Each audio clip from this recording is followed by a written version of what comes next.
எல்லார்க்கும் உள்ளார்க்கும் நடுநின்ற ஞானிகட்கும் எல்லார்க்கும் வரமளித்த வாழ்வே என் சத்குருவே.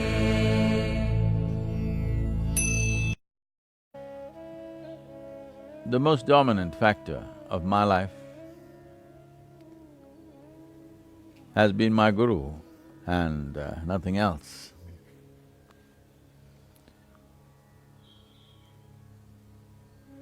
Even today in my mind, more than in my mind, literally in every crevice in my body, every pulsation in my system, and my very energy has… it's just His presence which is the most dominant within me. To keep it this way has been easy for me because I don't have a mind of my own.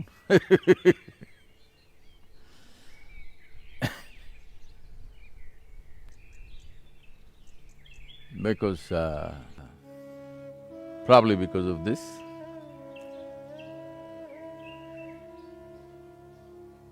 Just about everything reverberates,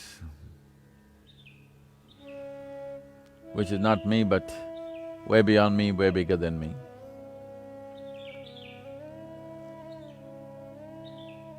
I did not see my Guru as a man who touched me.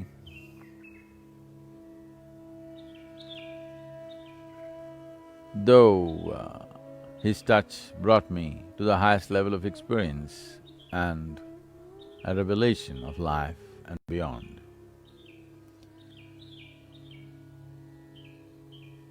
The old structure within me somewhere would not accept it, in the sense, unless it came from Adiyogi, unless it came from Shiva himself, it's not real. So the compassion of my master made himself, turn himself into that form.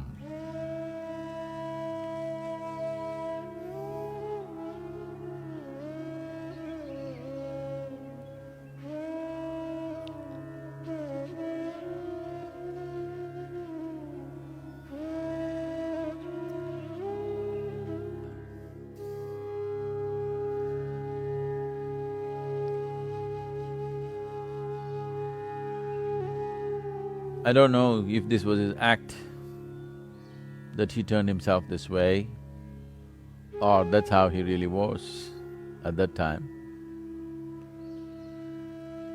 But today and ever since,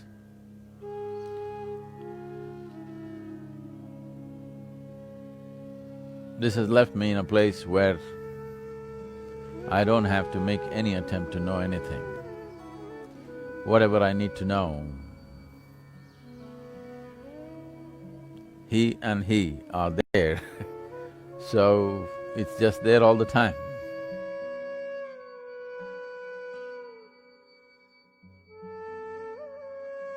I am just a small extension of who he was, my Guru, my grand Guru whose name nobody knew because he sat in Samadhi states for long periods of time. Near the Palani hills, people called him Palani Swami. I must tell you this. He softened his energies in a certain way. There are many dimensions. One thing that will be of some use to you tonight is, it so happened that he was near the Palani hills and more people started gathering around him than going to the temple. So the priests and pandits of the place were little agitated that people are gathering around this ascetic, they're not even coming to the temple. So they wanted to find some fault with him They wanted to find something wrong with him. They were looking and they found. Well, when people want to find fault with something, there are various levels of expertise in this. So they found fault with him. The fault that they found with him was, they said, he's uttering God's name, he's uttering Shiva's name. Even during the time of defecation, they said this is a sacrilege, he must be punished for this. But the real issue is, people are gathering around him.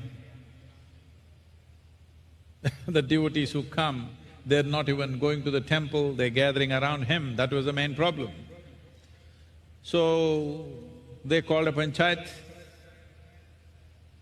Then they said, this man is uttering Shiva's name.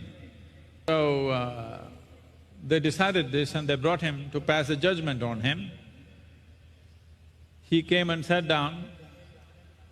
He sat there with his eyes closed, mouth closed, but loud and clear, everybody could hear the sound Shambho reverberating from his body. He did not open his mouth, he did not open his eyes, he simply sat there. The sound Shambho just reverberated. This was the end of their project that they had for him.